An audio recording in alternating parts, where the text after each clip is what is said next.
एक बार की बात है, एक छोटे से शहर में एमिली नाम की एक छोटी लड़की रहती थी।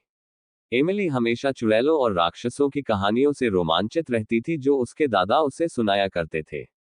लेकिन उसने कभी नहीं सोचा था कि एक दिन उसे खुद कुछ ऐसा भयानक अनुभव होगा।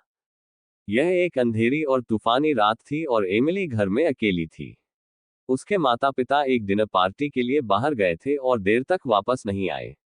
एमिली ने टीवी देखकर खुद को विचलित करने की कोशिश की, लेकिन बिजली चली गई जिससे वह पूरी तरह से अंधेरे में चली गई। अचानक उसने अटारी से एक कर्कश आवाज सुनी। वह हमेशा अटारी से डरती थी और इस आवाज ने उसके दिल की धड़कन बढ़ा दी। एमिली ने धीरे धीरे चरमराती सीढ़ियों से अटारी की ओर अपना रास्ता बनाया। जैसे ही उसने दरवाजा खोला, उसने कुछ देखा जिससे उसका खून ठंडा हो गया। कोने में काले कपड़े में एक आकृति खड़ी थी। यह एक चुड़ैल थी जिसके लंबे उलझे हुए बाल और उसके चेहरे पर एक टेढ़ी मेढ़ी दुष्ट मुस्कान थी। एमिली ने भागने की कोशिश की, लेकिन चुड़ैल बहुत तेज थी। वह अपनी हड्डी वाली उंगलियों से आगे बढ़ी और एमिली की बाह पकड़कर उसे और करीब खींच लिया। एमिली डर के मारे जम गई क्योंकि चुड़ैल ने प्राचीन भाषा में जप करना शुरू कर दिया। अचानक अटारी का दरवाजा खुल गया और एमिली के माता पिता दौड़कर अंदर आए। उन्हें लगा कि कुछ गड़बड़ है और वे जल्दी घर आ गए थे।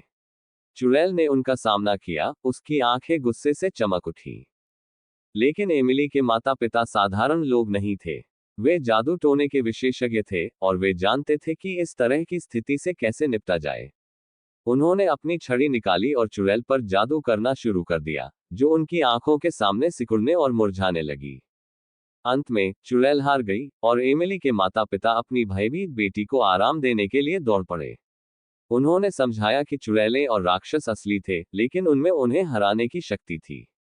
उस दिन से एमिली ने बहादुर बनना सीखा और अपने डर को कभी भी अपने ऊपर हावी नहीं होने दिया। और जहां तक जादू टोना की बात है, उसने उस नगर में फिर कभी किसी को परेशान नहीं किया। लेकिन कुछ का कहना है कि अंधेरी और तूफानी रातों में आप अभी भी अटारी के माध्यम से उसकी दुष्ट खड़खड़ाहट सुन सकते हैं।